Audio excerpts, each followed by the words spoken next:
Your new space program, leaping forward into the cosmos. Since the dawn of Kerbalkine, we have looked to the sky and wondered what sublime mysteries lie hidden in the darkness, like jewels never beheld. These untold treasures may soon reveal themselves due to the efforts recently founded Kerbal Space. Oh my! I think that might have been the only copy of the orientation film. Hold on! Slides, somewhere. Welcome to your first day running the Kerbal Space Program. This campus hosts the greatest ever gathering of astronomers, astronauts, and engineers. After years of focused effort, this collection of geniuses has created several very impressive buildings. We believe we have all the necessary pieces to take our first steps off the ground. The best way to advance our technologies further is to get up there and learn by doing. All we need now is somebody to show us how to put all these parts together. Well, we also need somebody to help us out with the flying. We need a lot of help, actually. That's why you're here. My name is Paige, by the way. If you need any hints, feel free to visit me over at the training center. Everything in there is well padded, so it's a great place to get up and running. Welcome aboard!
Space is the place.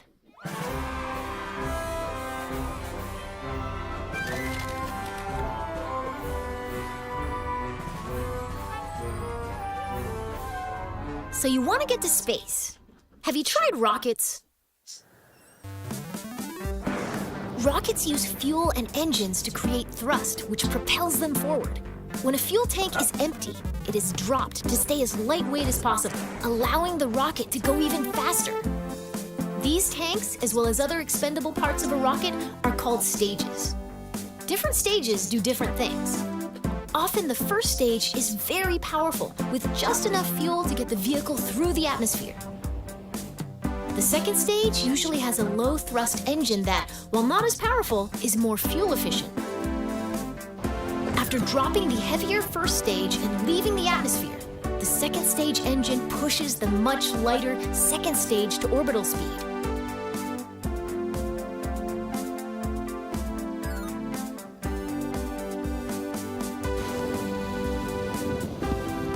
On a flight to space, the final stage parachutes back down to the surface, ideally in one piece.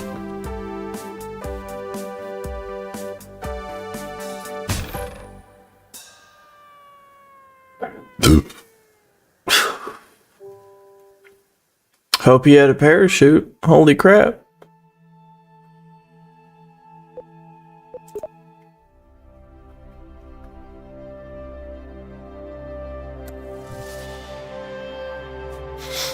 Welcome to the launch pad. As you embark on your journey into rocketry, it's important to get all the crashing out of your system here in the simulator. It really cuts down on the awkward phone calls. Today, you'll be launching into the virtual skies over KSC, where you'll learn how to control a rocket. Let's learn how to rotate the flight camera. That way, you can see the launch from your... Great! You can also zoom the camera in and out. Nice! Go ahead and pick your favorite view for this launch.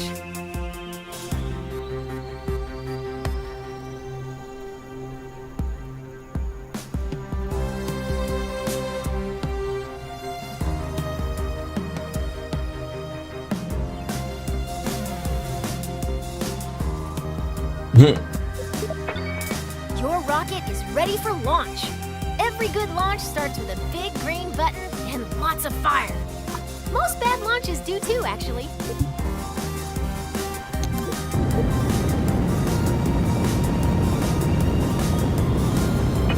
Looking good!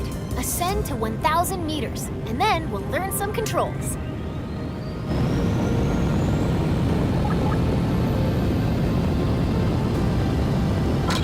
Okay, you're a kilometer up.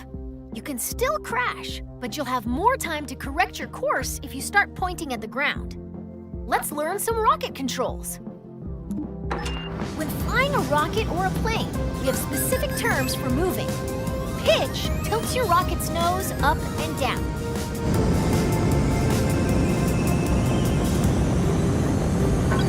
Nice pitch. Now pitch up until you're flying straight up. Let's move on.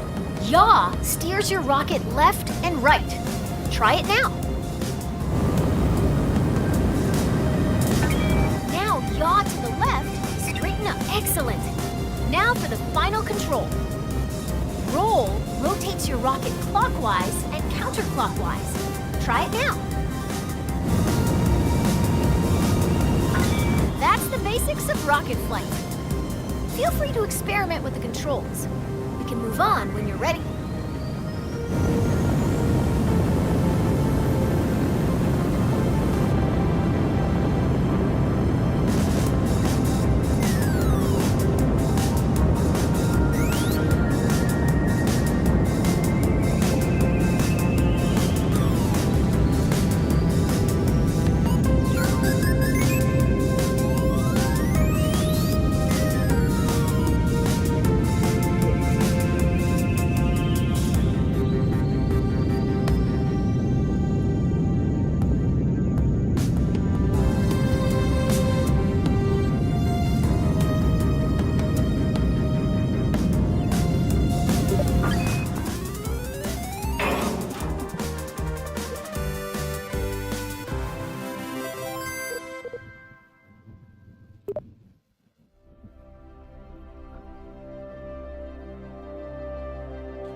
So you want to get to space. It's time to make a rocket.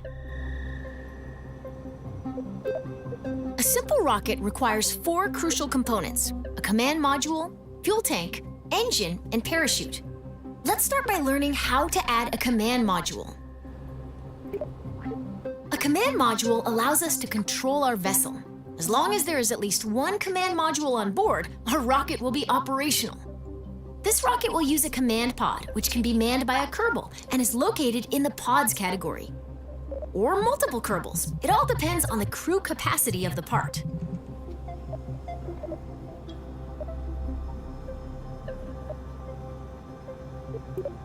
For this lesson, we're going to make it great! It doesn't look like much, but it's a promising start. The next thing our rocket needs is a fuel tank. Fuel, or propellant. How about that one? Rocketry Weekly calls it. Notice the part is once again. Now that's beginning to look like a rocket. Well, almost.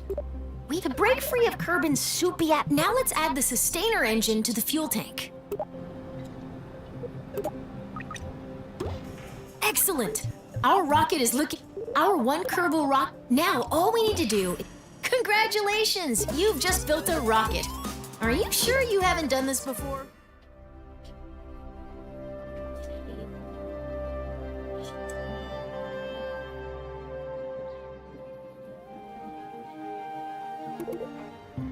As you start to build rockets, you'll want to see your designs from other angles.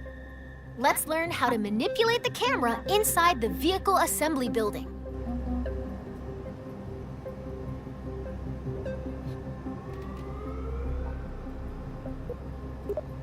First, let's rotate the camera. Nice! Now let's zoom the camera in and out. Great! Now let's pan the camera up and down. You can also focus your camera at a specific part. If you want to view your rocket from the top, front, if you ever get lost in the VAB, you can always reset the camera.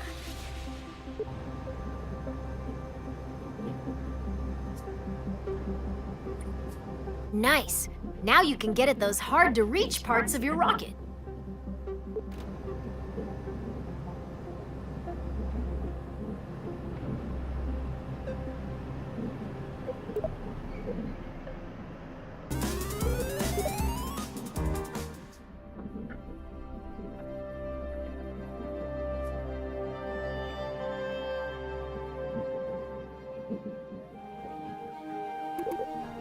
Your rocket's ready. Let's take it out for a little hop.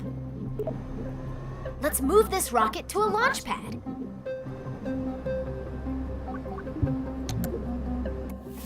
Welcome to the launch pad. Today you'll be flying straight up. Your rocket should do fine without any steering inputs, but if things get out of line somehow, feel free to intervene.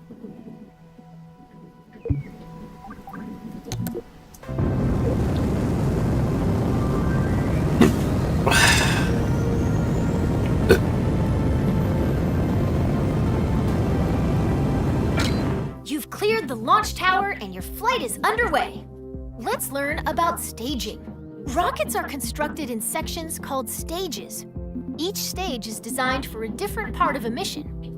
When a stage completes its job, it's dropped to shed weight.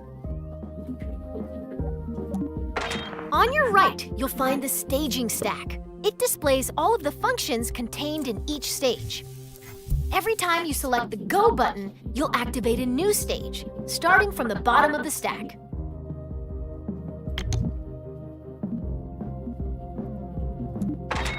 Each stage's fuel supply is shown on a bar next to the stage. Your active stage, Stage 1, still has a little fuel in it. When it goes dry, you'll drop that stage by selecting Go.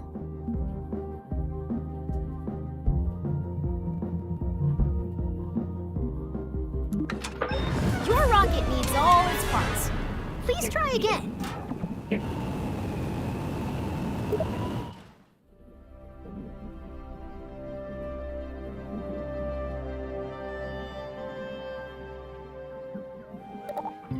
Your rocket's ready. Let's take it out. Let's move this rocket to a launch. Welcome to the launch pad. Today you'll be flying straight up. Your rocket should do fine without any steering inputs, but if things get out of line somehow, feel free to intervene. You've cleared the launch tower and your flight is underway. Let's learn about staging. Rockets are on your right. You'll find the staging stack. It displays all of the functions contained in each stage. Every time you select the Go, each stage's fuel supply is shown on a bar next to the stage. Your active stage, Stage 1, still has a little fuel in it. When it goes dry, your first stage is out of fuel, and all it is doing is slowing you down. To drop that weight, you're going ready. Hit Go to lose that mass.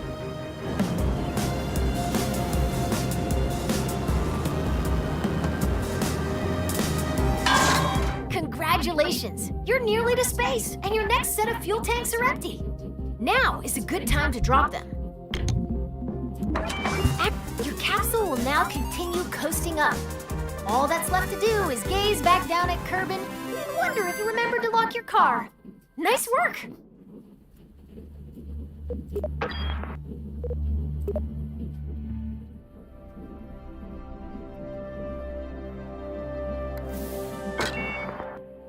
Your capsule has a lot of momentum. If you're curious how high up you are, take a look at your altimeter. You're so high that you can see the curve of the horizon.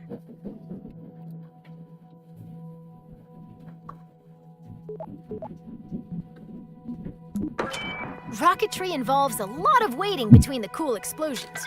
Check out your altimeter. See how quickly those numbers are rising? Let's ride the rest of the way up and fast forward.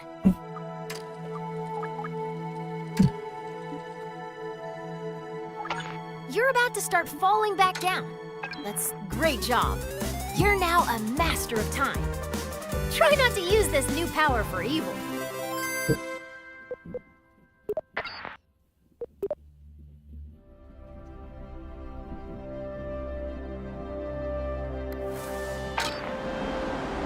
What goes up must come down. Wind resistance will slow down your capsule's descent, but not enough to prevent it from turning into a bunch of tiny capsules when it lands. That's why we've attached a parachute.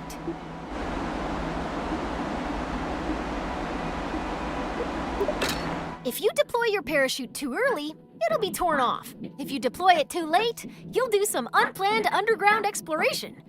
The sweet spot for Kerbin is between 20,000 and 2,000 meters.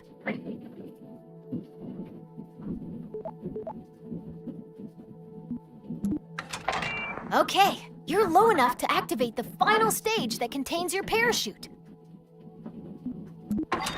Hit go to pop your chute. Nice work!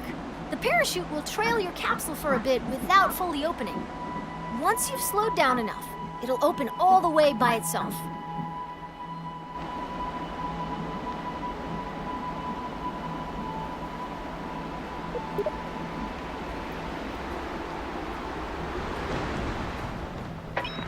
Your parachute is now fully deployed and slowing the capsule to a safe velocity. Congratulations! If this were real, you'd find celebratory snacks in the VAB kitchen.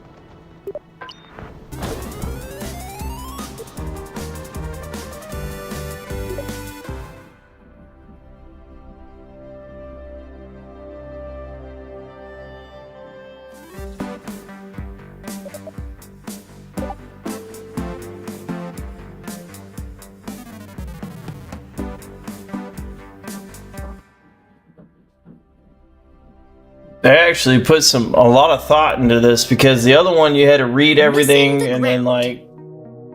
If you want to visit space for more than a couple The other of minutes, one was a little you bit need to get to orbit. An object is in orbit when it's moving. The other one made you read and learn and do a little bit of math, but also at the same time, you can just learn by mistake and progress, right? So progress, mistakes.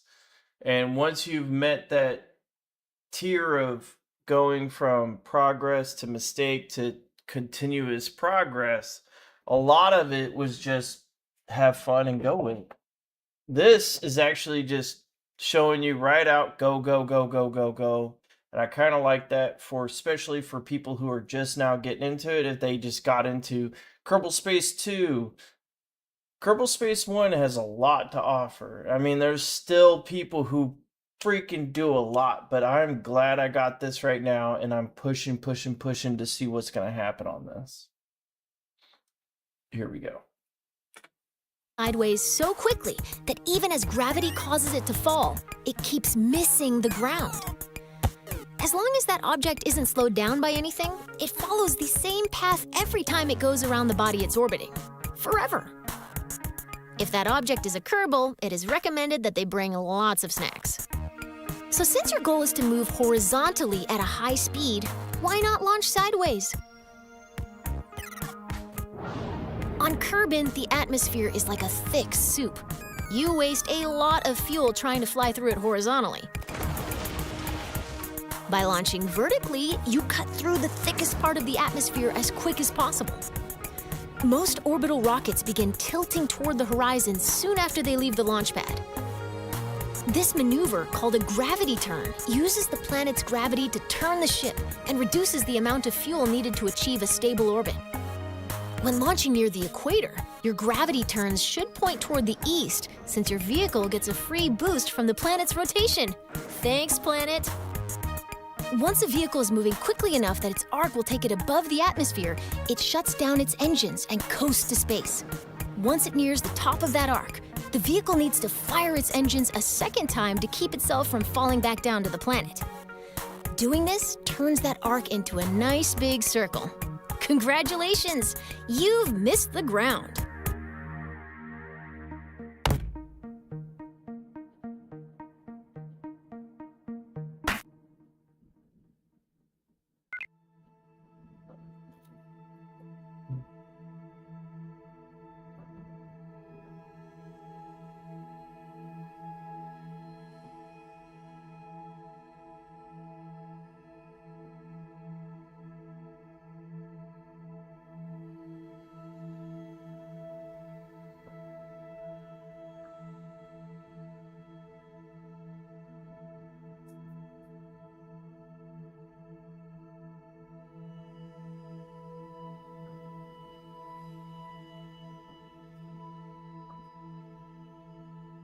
All right. I'm actually very happy to sit here and say that Artemis 2 has made the lodge. Everything's good. I am all about that. And I'm hoping my daughter will be all about it. I'm hoping my kids will be about it, because I grew up in the 90s and seeing everything that had happened before. When you're then. making a rocket, it's often easiest to work top to bottom, tailoring each stage to carry the weight of everything above it. To give you a head start, I've already placed an upper stage, perfect for maneuvering in the vacuum of space. It could use another, more powerful stage to push it up to space from Kerbin's surface. Let's turn this vehicle into a multi-stage rocket. Anytime we intend to drop an empty stage after using all of its fuel, we connect it to the add that decoupler to the bottom of your rocket. We need to attach a larger, more powerful lower out in the real world. This list would show all of your saved work. Now that the lower stage has been merged into your current workspace, you can see it next. Perfect! Merging is a very powerful tool. Anytime you want to reuse a particular booster, lander, or other element from an existing rocket, merging saves you the hassle of making the same thing over and over.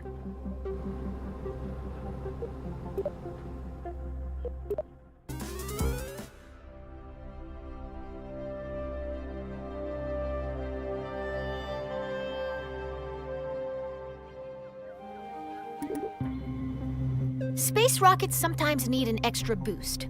In a rare case of rocket scientists naming something well, these additional rocket engines are called boosters. Boosters are attached to the sides of a vehicle to keep them out of the way of the main engines. Solid fuel rockets make great boosters. They produce a very high thrust for a short time. Let's attach some boosters to the sides of your vehicle.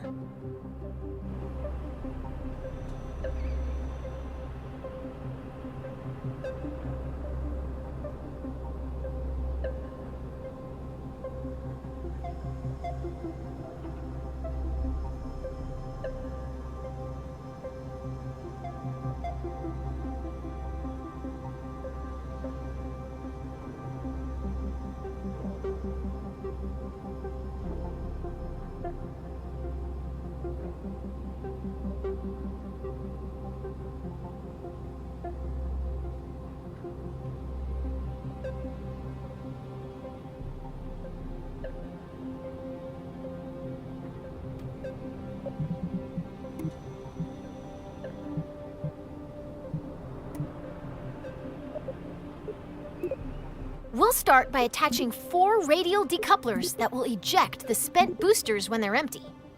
To make sure that these decouplers are evenly spaced and aligned with one another, you'll be using the...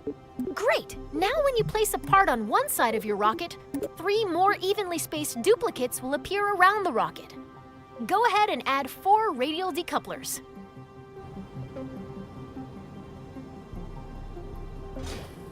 Perfect! Now you've got 4 radial decouplers exactly where they need to be. Let's attach those solid fuel boosters.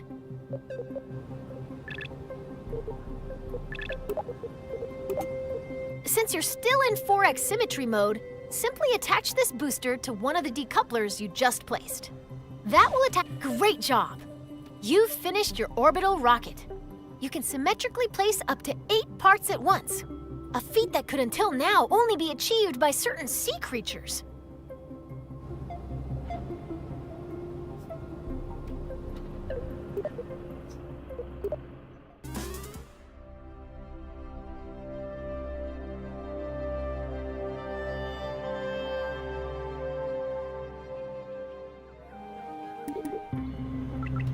Before you launch a rocket, you need to plan the order of your staging events. Nobody wants to start out their flight by popping their parachute, right? Most parts that can be staged are automatically assigned to stages. Their activation order can be seen in the staging stack. You can change when staging events occur by moving them between stages. You can also add, remove, and reorder stages. Best of all, you can do this in both the VAB and in flight. The staging order begins at the bottom of the staging stack. You want your boosters and main engine to fire together for maximum thrust. The solid fuel boosters are currently in the second stage.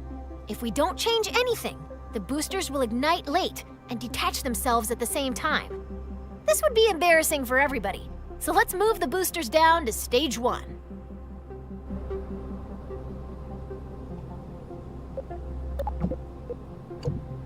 Your solid fuel boosters burn very hard and very fast, so they will run out of fuel first. Even though your main engine and boosters will activate at the same time, you want to drop the empty boosters before you drop your main engine. You'll add a new stage above stage 1 to do one thing. Activate the radial decouplers to jettison your spent boosters.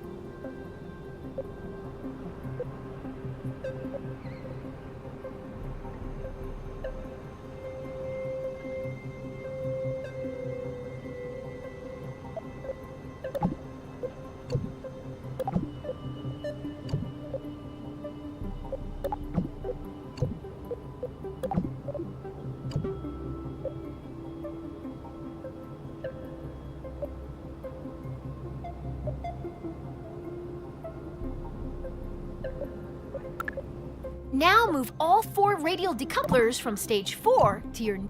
All done! Your remaining stages are set up so that stage 4 will activate your orbital stage's engine. Stage 5 will detach the orbital stage's fuel tank when it's empty. And stage 6 will deploy your landing parachute. Thanks to you, this rocket is ready to fly.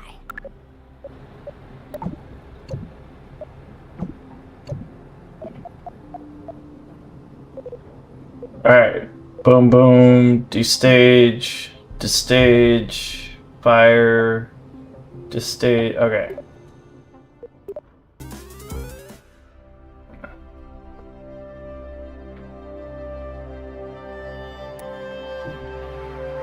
Really? All right, we're ready to light this candle. In this flight, you're going all the way to orbit. I'll walk you through the process of launching, executing a gravity turn to get moving sideways, coasting to orbital altitude, and doing a final burn at the top of your arc to establish a stable orbit.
Before we begin, let's talk about the nav ball.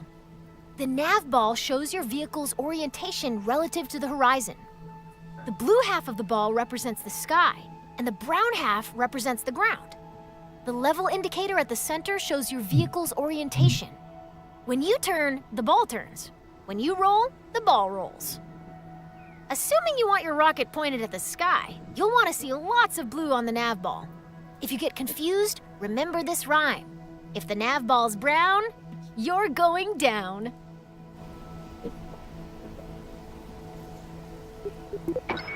At launch, you want all your engines at maximum thrust, which means you need to set your throttle at 100%. Your solid fuel boosters are way ahead of you on this. They have no setting other than full throttle, and they can't be shut off once they're lit. Once you hit the go outside. button, they'll go full tilt until I they can't run out take of you fuel. out there when everybody's out there. You know your that. main engine's throttle is in your control. Your fuel levels are visible within the staging stack. Right now, you can see that your main engine and 4 boosters are all topped off and ready to rumble. It's time to go. At the start, all you need to do is fly straight up. I'll check back in with you once those boosters are empty. Good luck! It's time to start your gravity turn. A gravity turn uses the pull of the planet's gravity to help bend your vertical ascent into a horizontal arc. It's the first step to entering orbit. For our first flight to orbit, first, we need to get to 10,000 meters. You're going to yaw towards the east so that the target marker is in the center of the nav ball. Your vessel and nav ball should look like this example video if you're performing the gravity turn correctly. Way to make Kerbin's gravity work for you. You're now on track to establish an orbit.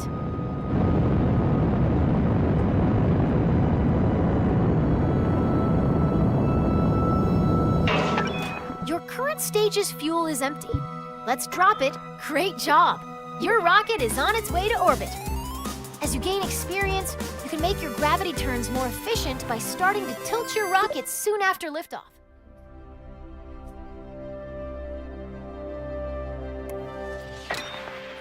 Right now, we're on a ballistic trajectory.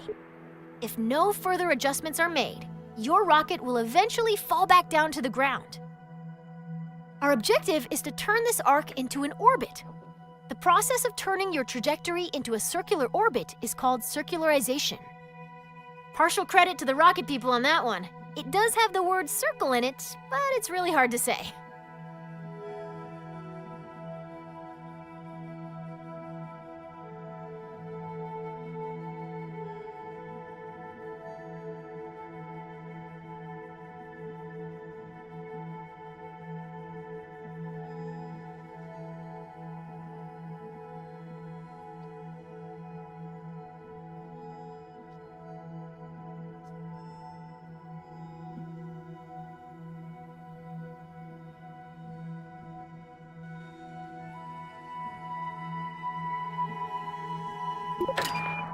When planning and executing orbital maneuvers, you'll want to switch to map view, where you can see the blue arc passing through your vehicle is its current trajectory, the path your rocket will follow if you don't touch the controls anymore.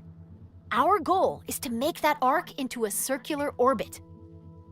After you've coasted nearly to the top of this arc, you're going to point forward, and then you're going to ignite your engine.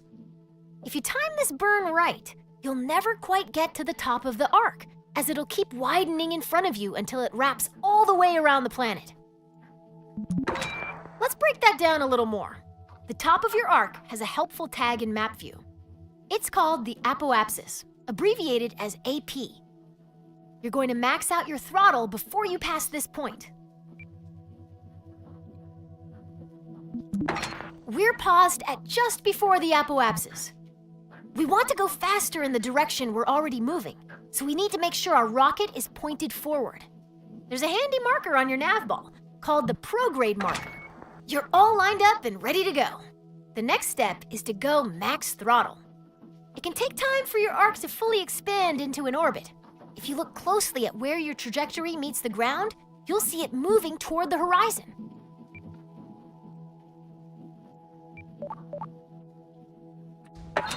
Once your trajectory reaches all the way around the planet, you'll see another marker on your orbit. This is the periapsis, or PE, the lowest point in your orbit. It'll always live on the opposite side of your orbit from the apoapsis, or highest point. By burning prograde near your apoapsis, you increase the altitude of your periapsis, the lowest point on your orbit. Here's the most important thing to remember about setting up an orbit above an atmosphere. Your periapsis must be higher than the atmosphere, or your rocket will start to slow down every time it dips into the upper atmosphere. On Kerbin, that means every part of your orbit must be higher than 70 kilometers.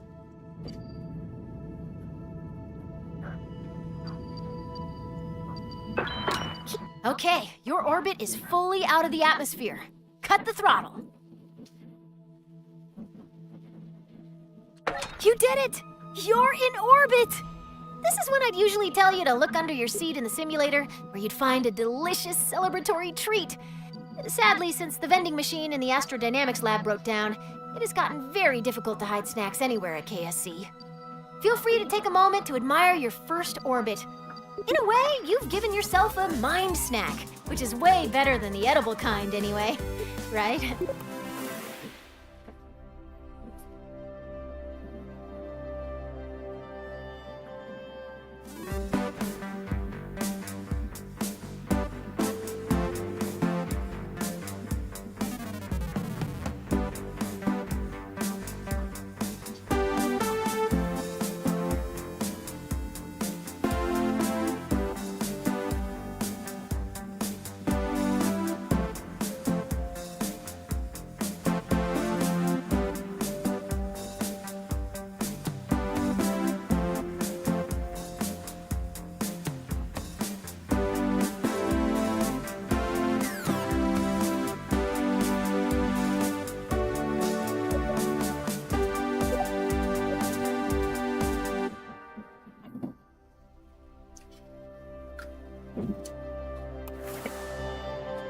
Orbits are weird.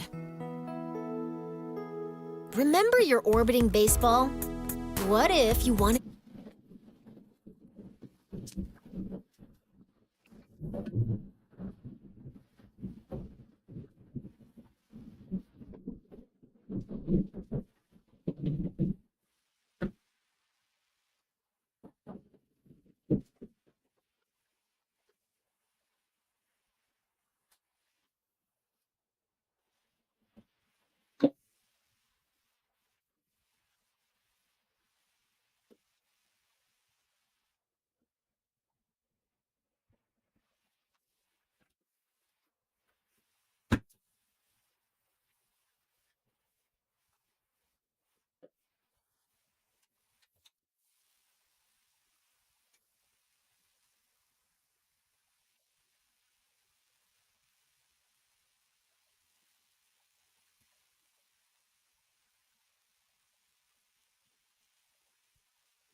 Good girl. That's all you.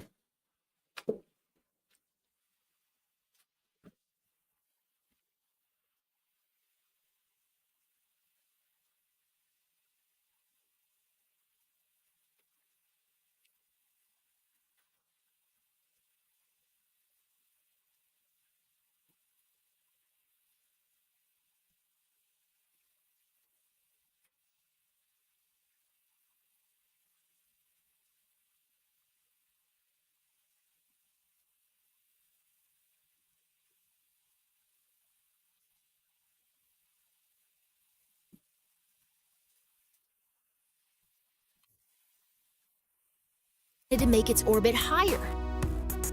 Well, it's a baseball, so grab your bat and try to hit the ball to a higher orbit. Your first thought might be to try to deflect the ball upwards. Unfortunately, hitting the ball upward bends its orbit so that it hits the ground before it can return to you. What you need to do is hit the ball in the direction it's already moving, adding to its already high velocity. Now that you've sped the ball up, why isn't it flying any higher? It just keeps whizzing by at the same height it always did. After all, I said that making it go faster would make it go higher. What gives? The ball is actually going higher, but it's going higher on the opposite side of the planet from where you're standing. You've raised its orbit, and you've learned the first lesson of orbital maneuvering. Your actions affect the opposite side of your orbit. Weird, huh? So your ball is moving faster, but it's still passing you at the same height. How do you get its orbit higher on this side of the planet? Now that you know how changes in velocity affect the other side of your orbit, you've got all you need. By adding velocity to the ball at the highest point in its orbit, you raise the lowest point in its orbit and make it circular again. Okay. Not that I needed that, but let's do it.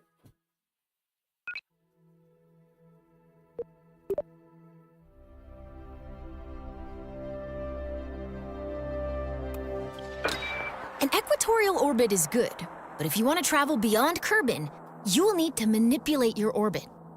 Let's start with something simple, expanding an orbit. We do that by increasing the value of our apoapsis. Let's get a good view. Remember how you circularized your orbit by increasing your forward velocity? To raise your orbit, you'll just do more of the same.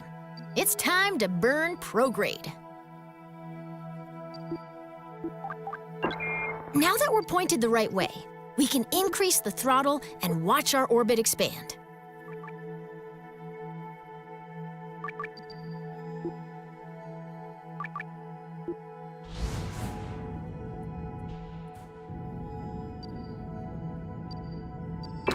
Ooh, cut the throttle. Nice.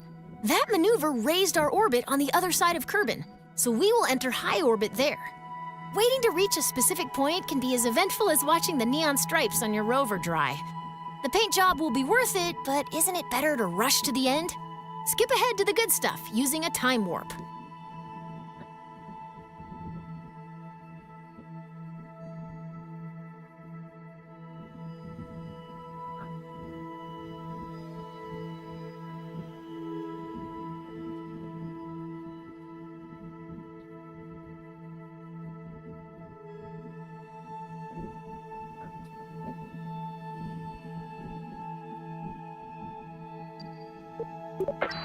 Like I said earlier, the highest point of our orbit is called the apoapsis.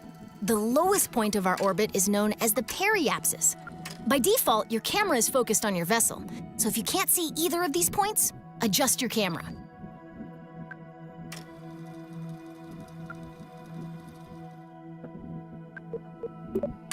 Scroll the middle mouse wheel to zoom in and out. Double-click an object to center your camera on it. Click the middle mouse button to enter FreeCam. Press Home to reset the camera to your active vessel.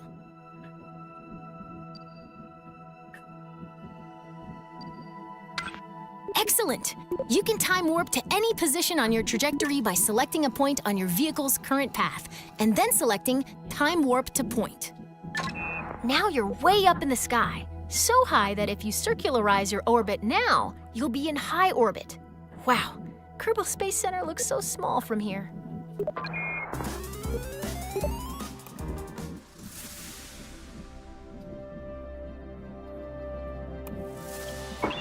From command pods to space probe cores, a lot of critical rocket parts use electric charge.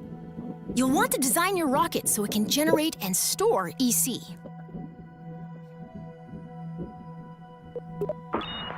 Most rocket engines generate electric charge while active, but we'll still need a way to keep our batteries full while coasting between maneuvers. Solar panels convert Kerbal's light into EC for our rockets. Small solar panels can just be placed, but large solar panels are delicate and must only be deployed once we're out of the atmosphere. I've equipped this rocket with 2 deployable solar panels. Here's a hand crank. Get to work. Just kidding. There's a handy button that opens. Great! The solar panels are now extended. Light tracking solar panels only rotate on one axis, so we may need to reorient our ship to point them fully at the sun. Let's make sure the panels are getting direct sunlight by rolling our ship a little bit.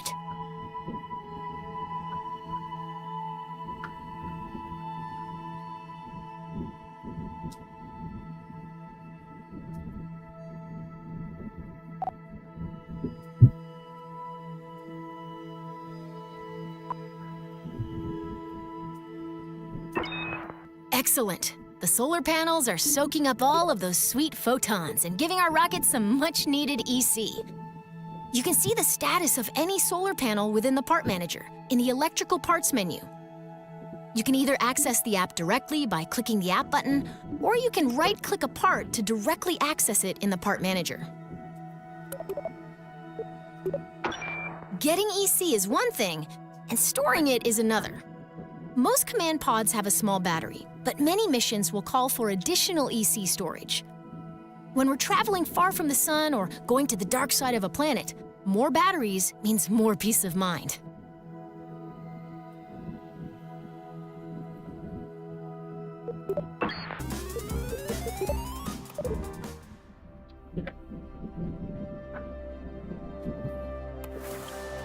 Have you seen our R&D building? Our brilliant scientists are constantly developing new technologies. New technology means new parts to play with. Exciting, right? There is one teeny catch.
Our scientists don't get out much. Outside of the launch pad, the majority of the KSC's explosions happen at R&D. After the great bathroom break incident, the team has decided to stay put. Seriously, they've installed bunk beds in the break room. That's where we come in. While our scientists are hard at work, it's up to us to give them all the data they crave. Who do you think pilots our probes? We earn science by completing missions and performing experiments. Feel free to visit Mission Control for the rundown on missions. I'm here to guide you through performing experiments. Experiments are performed at research locations, a combination of place and situation. For example, low orbit and high orbit around Kerbin are two of those locations. Other situations include being landed in a certain geographic region, swimming in the water, or flying in the atmosphere over Kerbin's majestic mountains. Experiments are performed by special experiment parts. Each experiment will detail what research locations they work in, so read your part details in the VAB. Kerbals on extravehicular activity, EVA, are also able to perform experiments, but make sure they don't lock the door behind them so they can re-enter the vehicle. But Paige, you say, that's a lot to keep in mind. It's as easy as that. By the way, if you ever want to perform a specific experiment, or you want to see the status of an experiment, you can use the Part Action Manager. All of our experiments have been performed, and the research reports are available for us to read. Let's see what we've got. The research inventory shows all research reports that are on our vessel. You can see what we've learned, how much it's worth, and even transmit certain reports back to KSC. There are two types of research reports. Data and sample data reports can be transmitted back to KSC. Sample reports will need to be returned by recovering your vehicle on Kerbin. Fortunately, we just got a data report, so let's transmit it.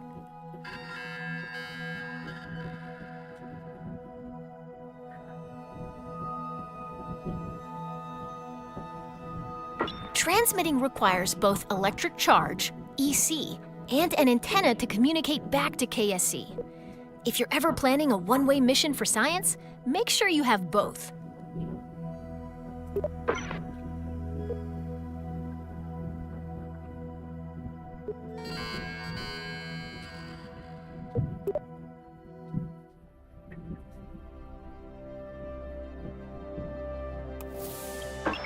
At some point, the crew will run out of snacks. Did you know a Kerbal is 99.9% more likely to crash when hungry? That's when it's time to head back down to Kerbin, a planet known for its plentiful snack. Remember how we burned prograde to raise our orbit? To lower our orbit, we burn in the opposite direction. Now flip retrograde. All right, the rocket is aligned to retrograde. Increase the throttle and burn until our trajectory is just past the atmosphere. As we decelerate, watch what's happening to our periapsis. Once it enters the atmosphere, this rocket is on a path back to the ground. Don't ease off the throttle yet, though. We're gonna keep burning until our trajectory intercepts the ground. This should give us a good idea. That's it. Let's stop our burn. Now that we're on a collision course with Kerbin, we need to turn that collision into something more survivable. This process of crashing without dying is called landing. Our upcoming stage will activate a decoupler, dropping the engine and exposing a very important heat shield. Why don't you do that now?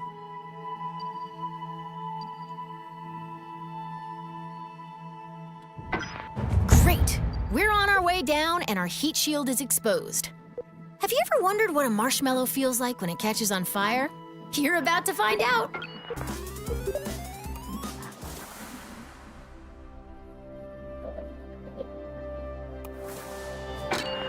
Okay, we're about to descend very quickly. Our friend the atmosphere doesn't like speeding, and it'll do everything in its power to slow us down. This tendency gets downright violent at re-entry speeds. Traveling rapidly through the atmosphere compresses the air in front of the vessel, slowing us down but generating heat. Re-entry is all about slowing down and diverting heat away from the sensitive parts of our vehicle. As our capsule descends, friction with the air generates heat. The only thing keeping us from becoming a shooting star is the disc-shaped heat shield. Right now, SAS is keeping the ship pointed retrograde, meaning the heat shield is facing forward. It's the only thing standing between our flammable crew and the white-hot blast furnace outside. Heat shields can take a beating, but they don't last forever. As it's cooked by the heat of re-entry, it sheds expendable layers of material called ablator. Once the ablator's all gone, your heat shield is as durable as a sheet of paper. Good thing you checked the durability before we took off, right? Let's watch the show.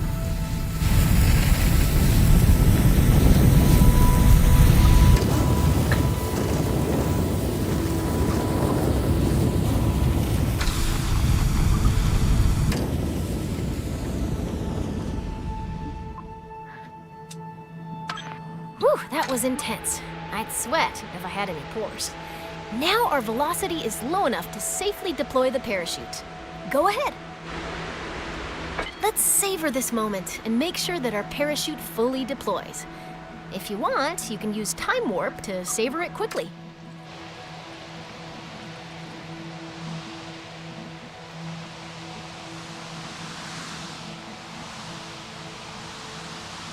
Thanks to the heroic efforts of our heat shield, our parachute has fully deployed and our crew will land in the correct number of pieces. Mission accomplished.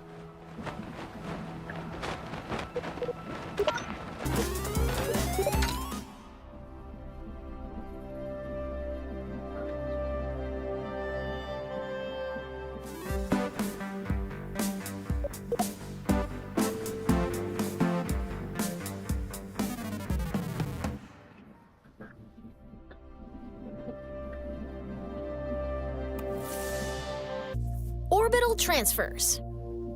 As you know, the faster you go, the higher your orbit gets. If you get moving fast enough, your orbit may cross the orbit of some other object, like a moon or a planet. The closest celestial body to Kerbin is the Mun. If you're looking for somewhere else to fly a rocket, the Mun is a good choice. The real trick to getting there is timing your departure so that the Mun captures your vehicle at its highest point. If you mistime your departure, you may miss the Mun entirely, which creates a lot of paperwork. Let's assume you've left at the right time and the Mun is there to meet you. As your vessel approaches the Mun, it enters a zone in which the Mun's gravitational influence on your orbit is stronger than Kerbin's. This zone is called the Mun's sphere of influence. You've had to go very quickly to escape Kerbin's gravity, much too fast for the Mun's low gravity to capture you. If you don't slow down, your vehicle will speed past the Mun and be flung farther into space. Remember what I said about paperwork? Once you're in the Mun's gravity well, the best way to slow down is to fire your engines backwards until your trajectory becomes a nice, stable orbit. Now you're a moon of the Mun! Ha!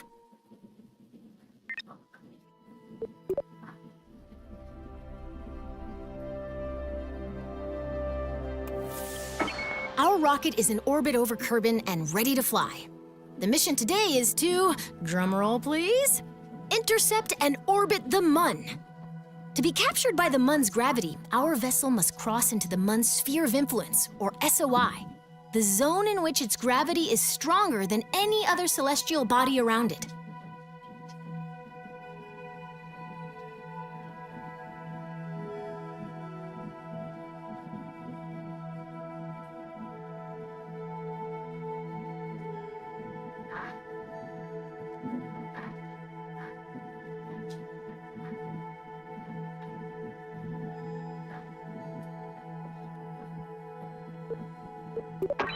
We're going to create a maneuver plan to figure out. Great!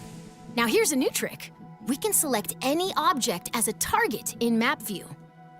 Targeting gives us useful information and enables new tools. Once we've targeted a celestial body or other object in space, our maneuver will provide closest pass and plane angle information. This can be very helpful for meeting up with someone or something in space. Right now, our camera is following our vessel as it orbits Kerbin. Let's adjust our camera until we can see the Mun. Then, right-click to target it.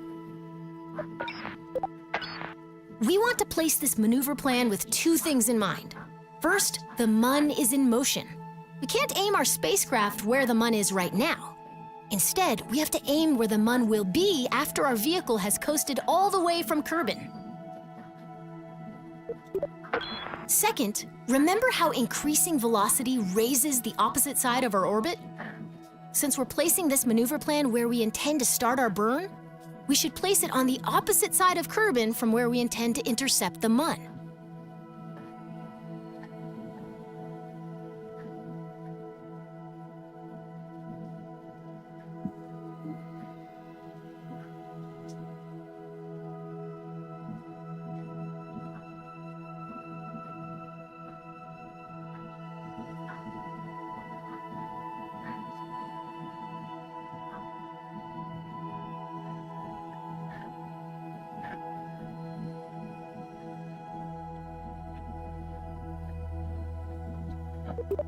Placing a maneuver plan usually involves making a best guess, and then fiddling with the maneuver until you get an intercept.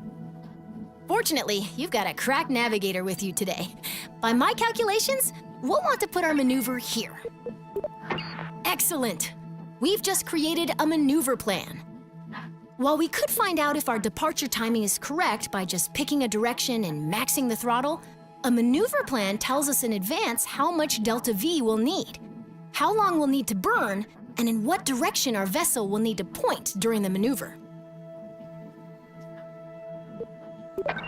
Grab and pull the arrows to plan a burn along that direction. This maneuver is pretty simple. We want to burn prograde and expand our orbit. Nice! That maneuver event towards the end of your trajectory is exactly what we're looking for. It tells that if we execute this plan, we'll intercept the Mun. If a maneuver looks right, but we're not getting the intercept we expect, we can change the starting position of the maneuver by grabbing and dragging the middle of the maneuver plan along our orbit. It's very common to refine a maneuver plan by adjusting both the position of the maneuver and the direct. If we don't want to, maneuvers are invaluable when leaving Kerbin. Oh, that, like, I barely moved it. It was like, Our rocket is and in then orbit over boom. Kerbin and ready to fly. The mission today, we're going to create a maneuver. Great! Now here's a new trick. Right now, our camera is following our vessel as it orbits Kerbin. Let's adjust our camera until we can see the Mun. We want to place the second. Replacing a maneuver plan usually involves making a best guess and then fiddling with the maneuver until you get an intercept. Excellent! We've just created a maneuver plan. While we could find out if our grab and pull the arrows to plan a burn along that direction.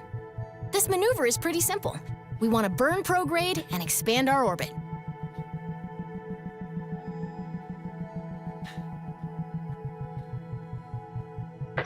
Nice! That maneuver event towards the end of your trajectory is exactly what we're looking for. It tells that if we execute this plan, we'll intercept the Mun.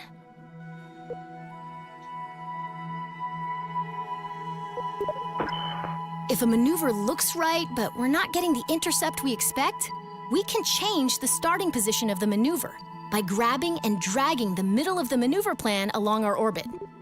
It's very common to refine a maneuver plan by adjusting both the position of the maneuver and the direction of the planned burn.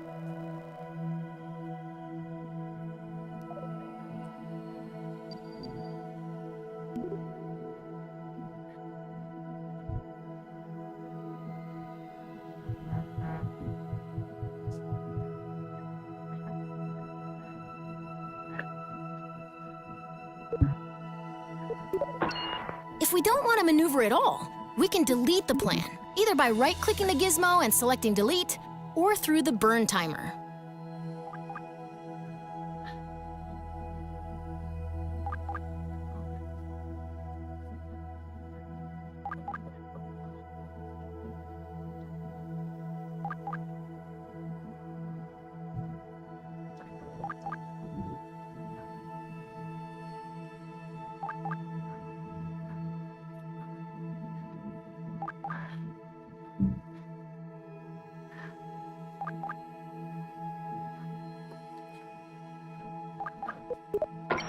Maneuvers are invaluable when leaving Kerbin. Feel free to come back and practice anytime.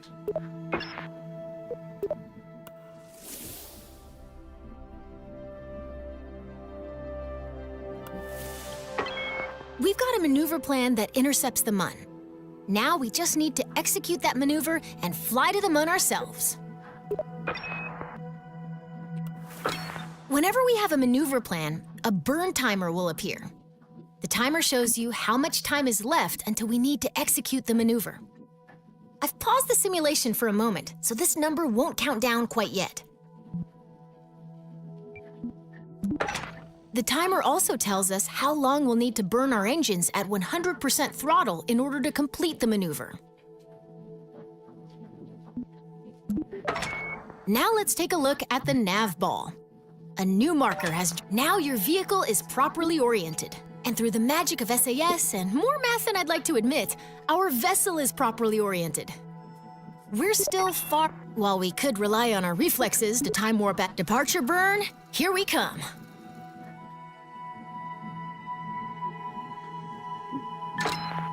Great! We've exited just before our maneuver burn, and I've paused the simulation once more. After we select Continue, remember to wait until the countdown reaches 0.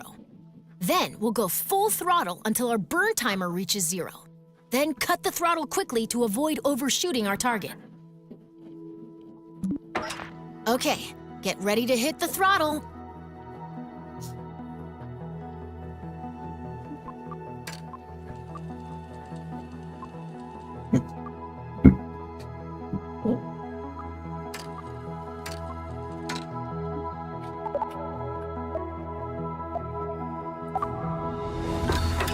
Watch the burn timer. We want to stop our burn once it reaches 0.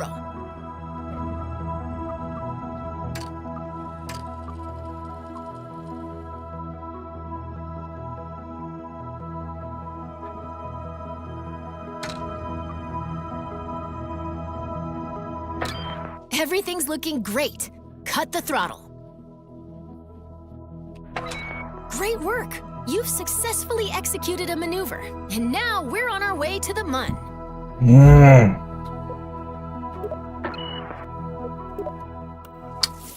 This stresses me out so much, and I wanted no stress. It's going to take a while to reach the Mun, but don't let the wait fool you. We're now moving faster than any Kerbal has ever flown before. When we enter the Mun's sphere of influence, we'll be going way too fast for the Mun's gravity to capture our vehicle. To orbit the Mun, we'll need to burn retrograde once we're inside its SOI, or sphere of influence.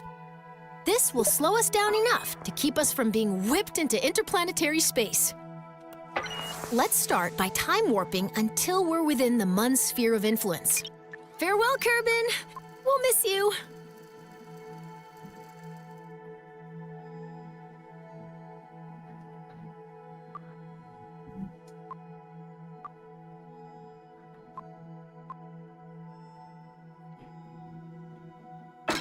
Well, did you notice that we've got a periapsis above the Mun, but no apoapsis?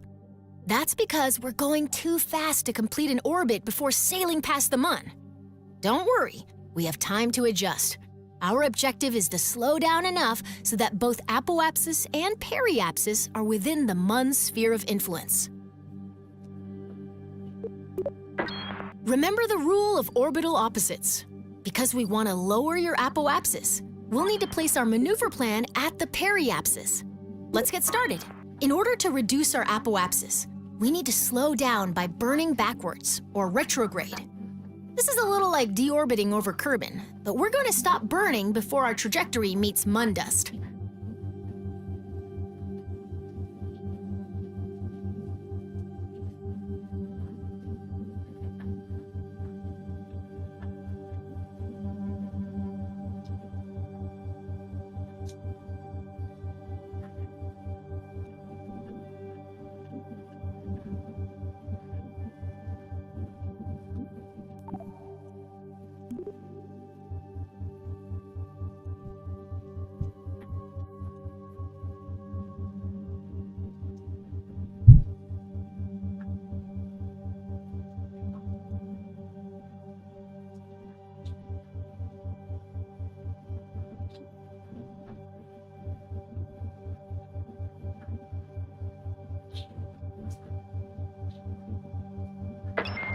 Maneuver plan set.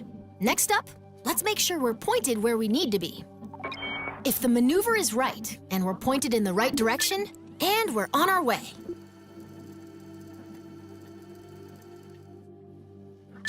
Almost there. When the countdown reaches 0, throttle up to start your capture burn.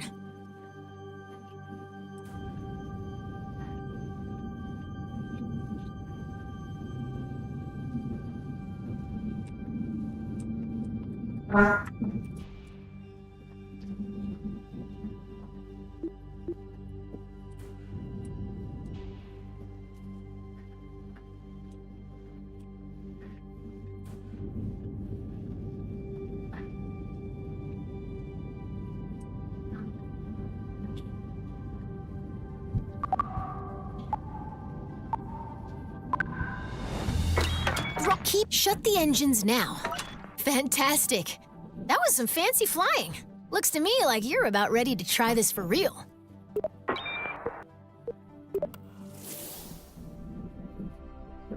Alright, that didn't make sense. Partly towards the end because of the way it looked, but I'm not judging.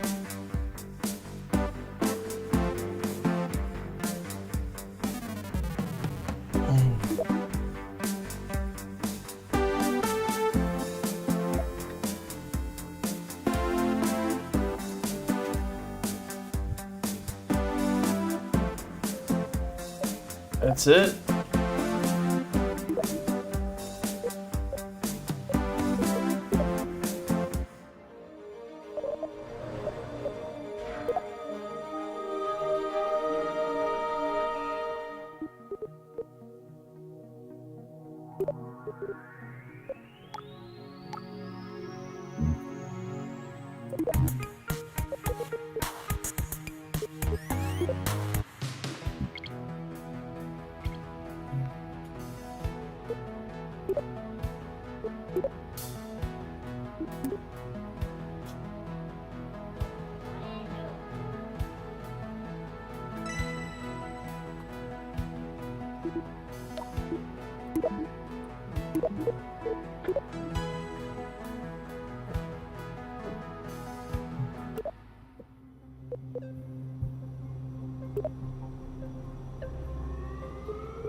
I fucking love the music.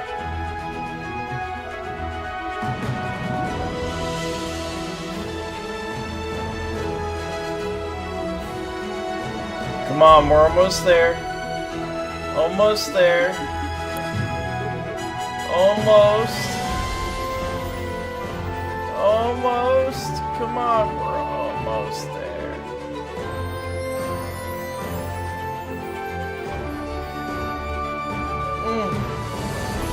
We're kissing it. We're kissing it. Come on. No.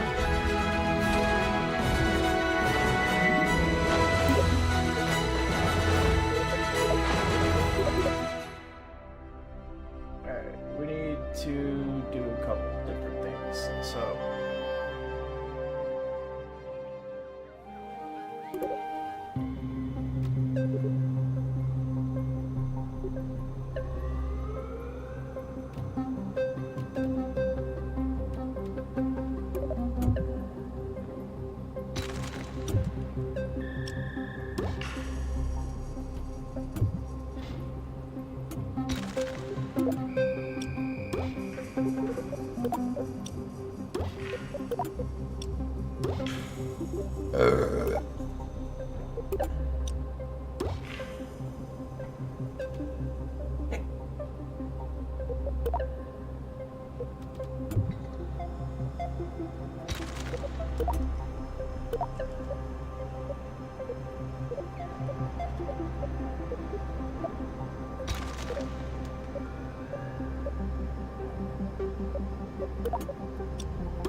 Hold on.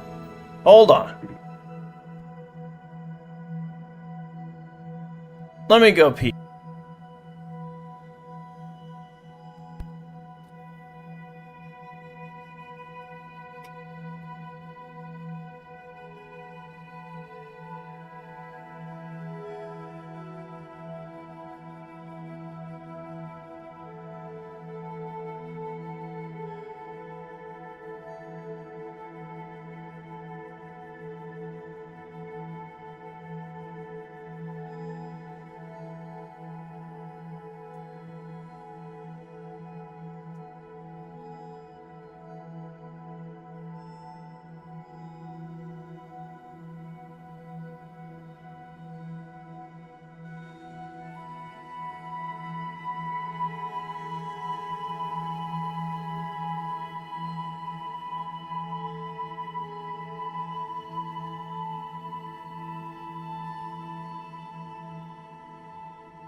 Alright, after I get this one successful, I will take you out. Don't worry.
Alright, that should have gone correctly?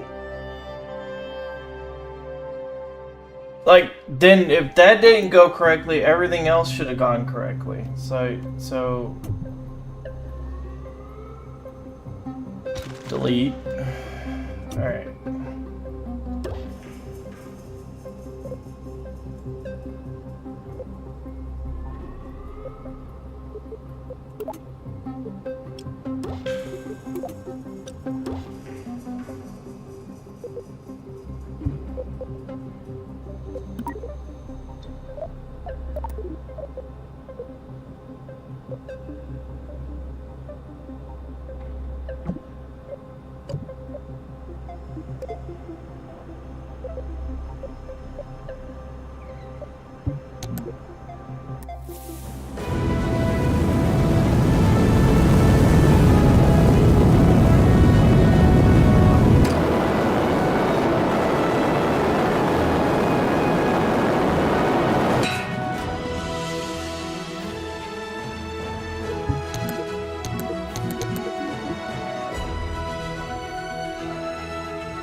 Alright.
I don't know what's gonna happen. We're gonna go do it right now. We call this being metal. Metal.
One, two, three, four. All right.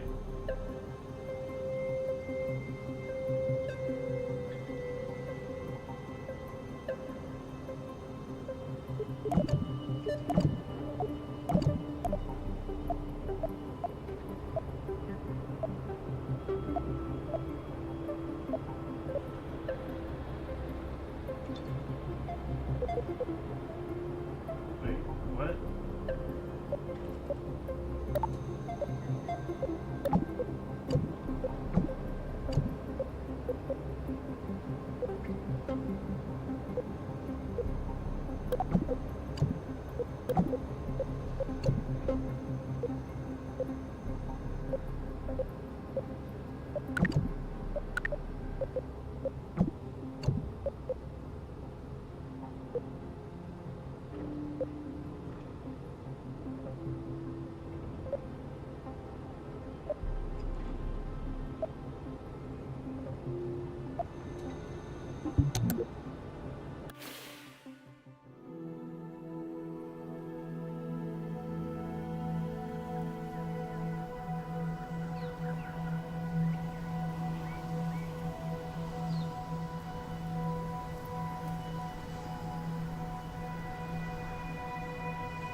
Let's do it!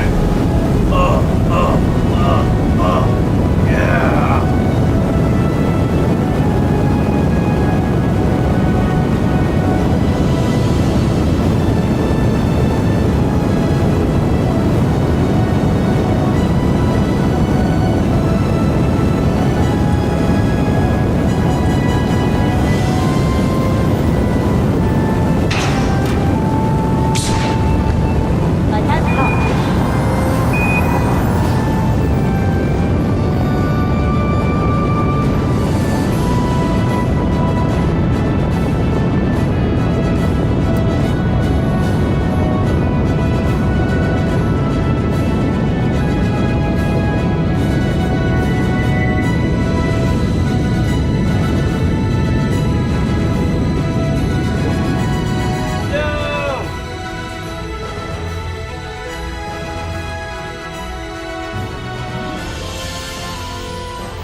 Yeah, you did. I need another beer.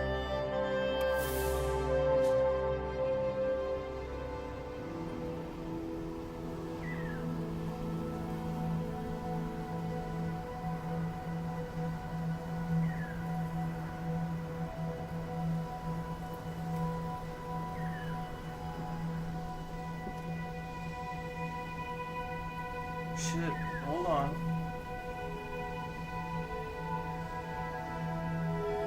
Oh, fuck.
Alright, let's see what happens.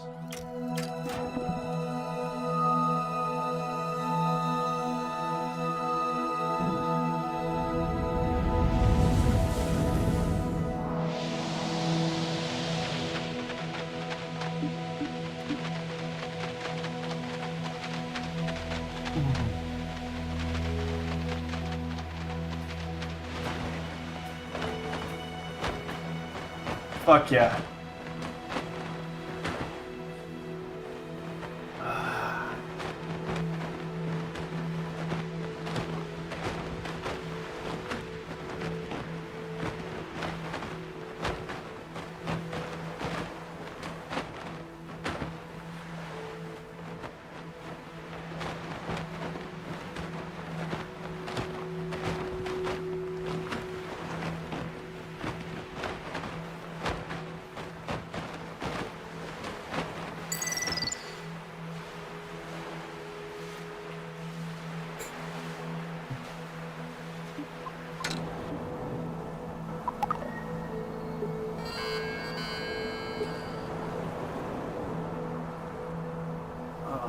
Yeah. What do you mean failed?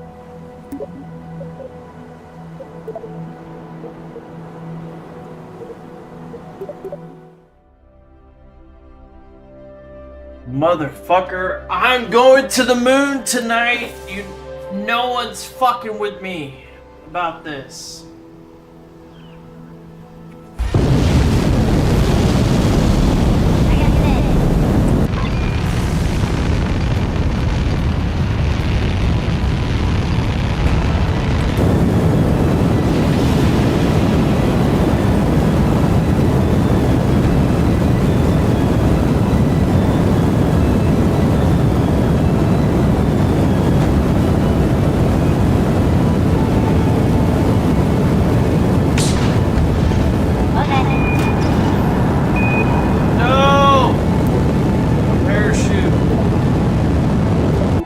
Parachute. You see that?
All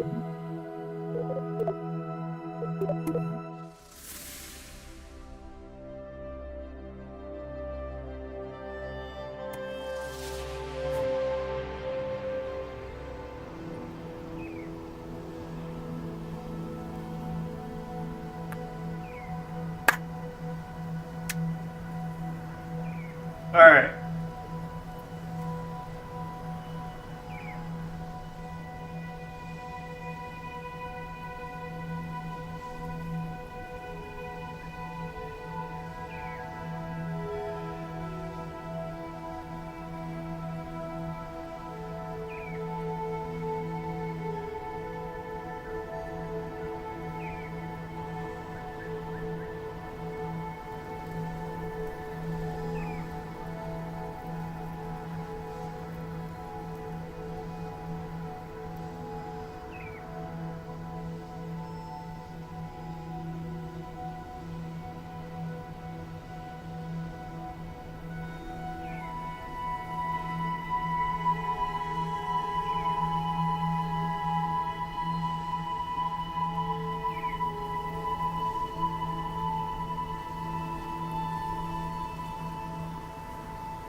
To the moon after all this bullshit.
Alright, BRB.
Hey, I'll be right back. I gotta take the dog out.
Alright, ladies and gentlemen, I'll be right back. I'm sorry that it took so long.